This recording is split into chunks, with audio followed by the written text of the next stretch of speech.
más fuerte el corazón. Ay, cuando nos llama la pasión, nos hallamos frente a frente para amarnos locamente y entregarnos sin reservas al amor. Ay, amor, quédate muy dentro. Aquí está tu rosa linda para vivir en tus sueños. Ay, amor, que me estoy muriendo. Es esta tu rosa linda que solo quiere tus besos. Ay, amor, aquí está tu rosa linda para vivir en tus sueños. Toma mi alma, bebe mi cuerpo, que por tus besos me estoy muriendo. Ay, amor, es esta tu rosa linda que solo quiere tus besos. Rosalinda, Rosalinda.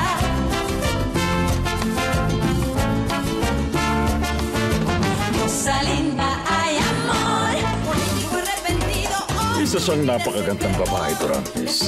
Gusto ko siyang pumunta rito. Pasensya na po kayo, senyor, pero hindi siya ganoong klaseng babae. Ikaw ang nagmamayari kay Paloma kaya ka nagsisimelos. Iniligtas kita sa basurang yun. Hindi naman yun kailangan. Pero babastusin ka lang niya. Inaakala mo bang hahayaan ko siyang gawin yun sa akin? Gusto kong makausap kayo. Papakasalan ko si Fedra.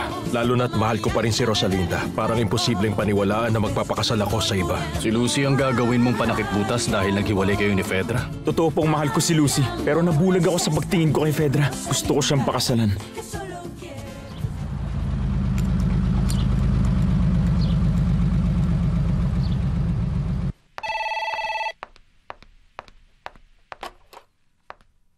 Hello, mansyon ng Altamirano. Hello, Berta.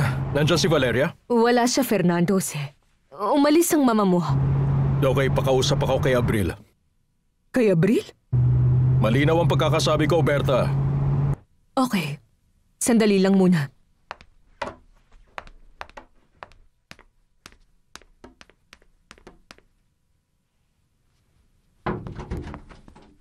May tawag ka, Abril.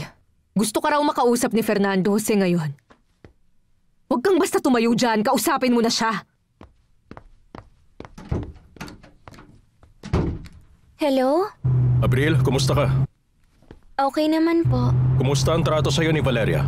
Maayos naman. Inutusan niya sila na doon ako patulugin sa guest room. Sabi rin niya di na raw ako magiging katulong. Mabuti naman. Yan na lang ang magagawa niya para sa'yo. Utang ko itong lahat sa'yo. Salamat. Maraming salamat. Wala kang dapat ipagpasalamat sa akin. Lagi kitang babantayan, Abril. Tatawagan ulit kita. Sige po, senyorito.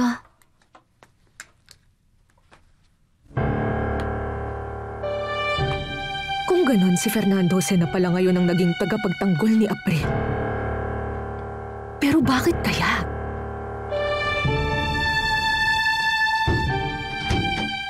Anong balita sa tenement? Mabuti kaysa dati. Masayang-masaya kaming lahat. Talaga ba? Bakit? Nanalo ba kayo sa loto? Makinig ka. Ang totoo, yung kapatid mong si Lucy ang nanalo. Nagpunta kami rito para ipaalam sa'yo. Si Lucy? Paano nangyari? Kasi magpapakasal na siya kay Anibal. Kanina pa nakaalis si Alex? Oo, Natalia.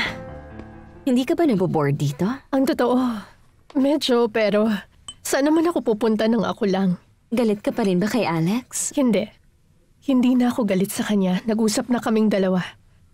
Hindi ko man nagustuhan kung paano niya ako tinrato sa party, pero baka nga may dahilan lang siya at alam niya kung anong ginagawa niya. Hangad niya lang ang makakabuti sa'yo. Sabi niya susundin ko raw ang mga patakaran niya o ibabalik niya na lang daw ako ron sa lalaking umalipin sa akin. Ayoko, Natalia. Ayoko nang bumalik pa ako ron.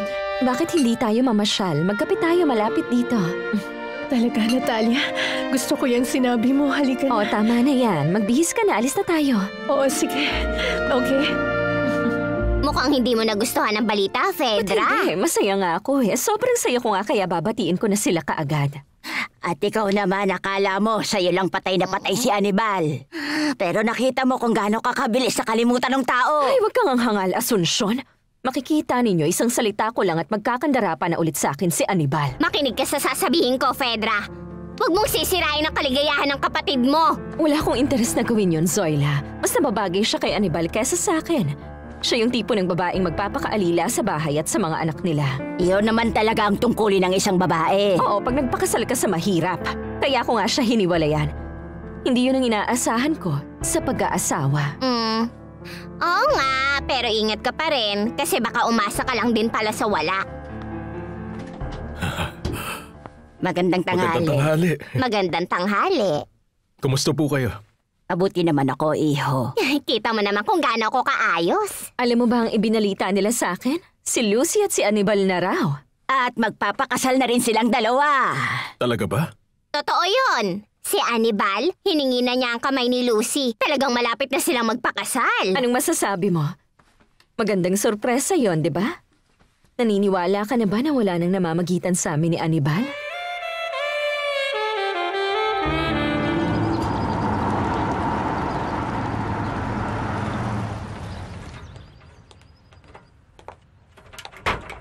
Ay, mabutit nakabalik na kayo, senyora. May tumawag ba rito, Berta? Si Senyorito Fernando Jose. Ano raw ang kailangan niya? Wala kasi kayo, kaya si Abril ang kinausap niya.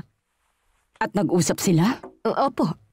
Alam mo kung anong sinabi niya? May mga narinig lang ako na hindi ko sinasadyang marinig. Kaya naman ang ano? Kung kumusta ang trato ninyo sa kanya at sabi niya babantayan niya si Abril. Dahil sa mga ginawa ko, naging tagapagtanggol patuloy ng Abril na yon ang anak ko. Senyora, may isa pang naghihintay sa inyo sa sala. At sino naman, Berta? Sabi niya may kailangan daw siya sa inyo. Siya raw po si Beto.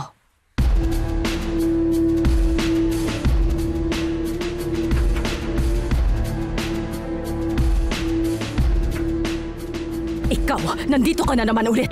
Sino ka ba sa akala mo? Huwag masyadong mainit ulo mo. Di naman ako manghihingi sa'yo ng pera. Kung ganun pala, ano na namang kailangan mo sa akin? Nandito ako para pag-usapan ng detalye ng kasal namin ni Abril.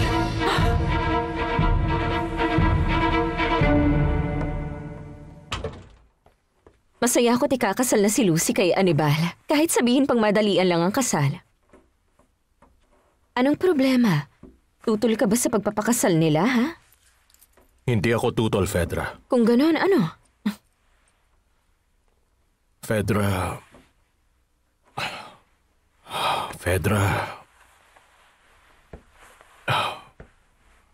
Payag ka maging asawa ko. Rosalie.